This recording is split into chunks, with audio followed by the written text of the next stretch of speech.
Hi mga ma'am! So, ipakita ko kung paano ako magbayad ng aking water bill dito sa Unified Product and Services. So, ayan.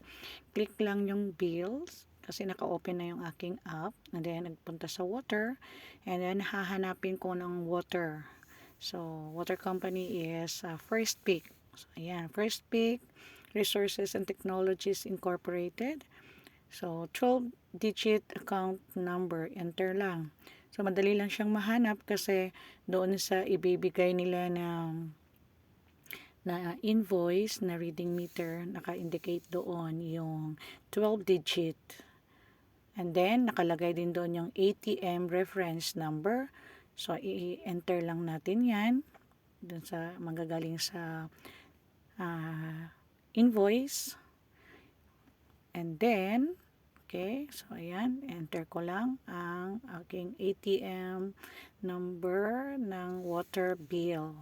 So again, magbabayad ako ng water bill.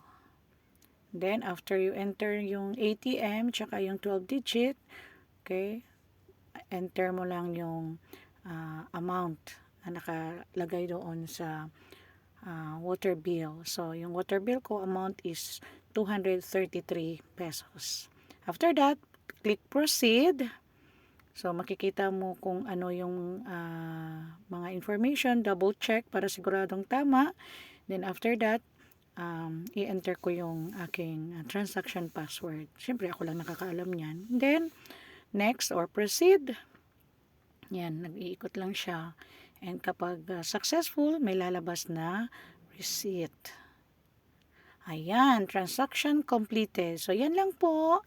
And very handy. Dali lang siyang i-transact ang pagbayad ng bills dito. So, thank you for watching. Search nyo na lang ang aking page sa Unified MMC One Stop Shop. And marami pang mga services and products dito sa Unified Product and Services. Bye! Thank you!